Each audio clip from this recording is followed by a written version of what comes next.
بصيرة.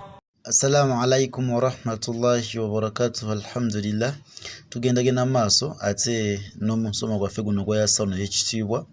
Tugenda kulaba ku dawusu empya, dawusu ya 35 eya nun qultni oba nun ekola ki? Nun eyunga. Nun eno ekozesebwa ebeera ya kasra nkiddamu. Ebeera yaki? Ya kasra. Nun eno etuyamba okuyunga ennyukuta ezeriraaniganye ebbiri ng'ennyukuta ezo teziriiko mpeerezi. Mukategeera? Osinkana ennyukuta bbiri nga zonna za sukuuni. Ntegereka? Nga zaki? Za sukuuni. Kati ennyukuta ezo ebbiri okuzigatta wakati waazo oba olina okussawo nuuni eya kasira obeere ng'ozigatta eyitibwa nun al-qutni. Kati bw'olaba ekigambo ekyo kiri khayra, kiri khayra, ate kino alwasiyatu, alwasiyatu. Kati oba olina okuyunga wakati wa alifu eno, naam, wa ra'u ne lam. Kati kino ekigambo kiri mu suratu Bakara aya 18. Eno fatha bagikwa because maaso ne bakuwa nuuni eno, naye bw'otugenda we kiri kikino wano khayran waliwo fathatain. Naam, waliwo ki? Fathatain. Maaso waliyo lam eyina sukuuni. Kitegeeza sukuuni bbiri zikoze eki? Zeeriraanyiganye zitya? Tanwini nga yo ebeera mu sukuuni. For example, ngenda kukuzaako emabega mu yasaruna olabe nti tanwini yo nga yo ebeera mu ki? Ebeera mu sukuuni. Naam.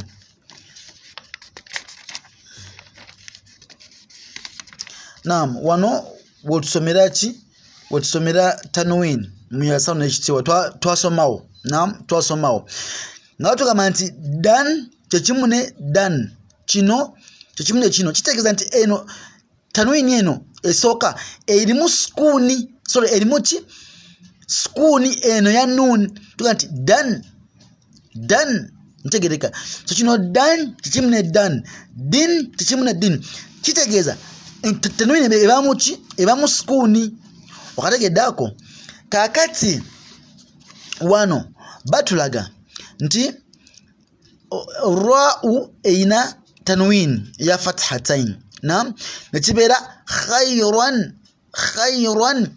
Ne tugambye nti mweno tanwini mulimu ki? Mulimu sukuuni. Kitegeeza sukuuni eno yeegasse n'eno eri ku lam.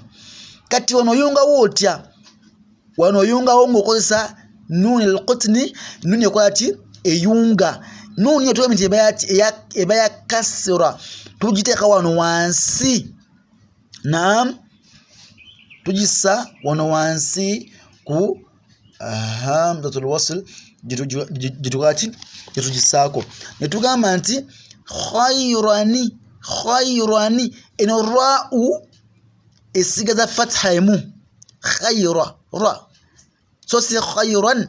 Naam, ne tukwata nuuni eya kasra tugissa wansi wano ne kiba khayrani, so si khayran wabula khayrani, khayrani. Okitegedde? Kati wano mu yasaluna bakakuwadde, bakakuwadde ne kabeera khayrani.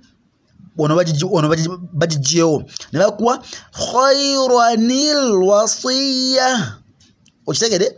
Khayrani, so si khayran, si khayran wasiya. Nedda, nti khayrani, khayrani, khayranil wasiya. Okitegedde? Aha. Kyokubiri baga nti nuhu. Kati eno dhamma zaali bbiri, ebu ne bagijjako mu suratu ndowooza Hudu oba kanabe oba Hudu oba kanabe Naam, suratu Hud aya yana mubiri kichino wano kati eno Nuhu yaliko dhamma kati wanada Nuhuni wano wasati nuni ekolati ya kasra eyunga skuni yene limuchi mudhamma tayini yeno na neri kuchiku ba'u nogama nti wanada Nuhuni so si Nuhun naye Nuhuni benahu ochitegede tugamba nti wano Nuhu eno yalichi domatayin nebajijjawo nebakola ki nebajijjawo kakati nebajifula dhammemu nebira Nuhu kati nuni ya kasra nebajisa wansi wachi wa alif eno then nwango soka ki okuyunga kino bwano nawano nogati Nuhuni benahu ochitegede bulungi izo nno example nyingi nnyo mu Quran ekitiibwa nyingi nnyo yatugenda ziraba inshallah tugenda kuziraba inshallah kati wano mbagamba nti shay'an takhadha kyali shay'an musuratu Jathiya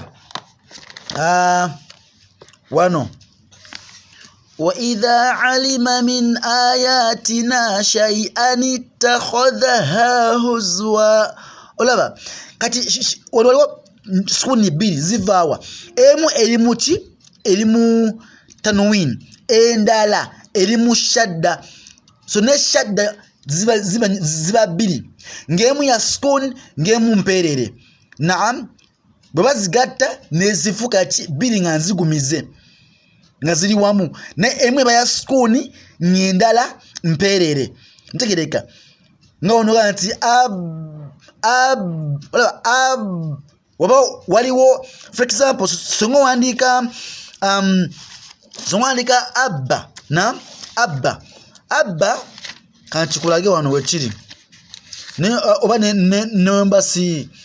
nemba silabye ekyo naye example gye mujja okukola ki okutegeera obulungi kikino kati abba kirimu ennyukuta bbiri emu ya sukun endala ki si ya sukun endala ki ya fatha kiba singa osomera sukun kiba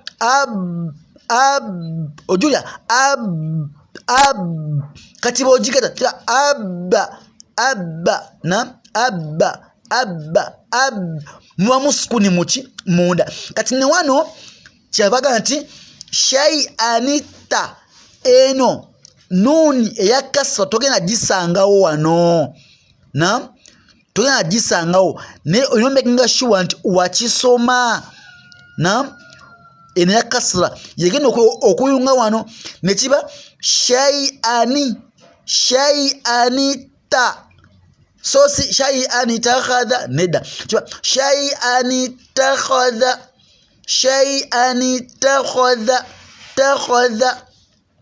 okitegede situga kwa example kumbeere eyo inshallah mu Quran ekitiibwa kyoko tukomaawo naye tujje ne example inshallah. Assalamu alaikum wa rahmatullahi wa barakatuh.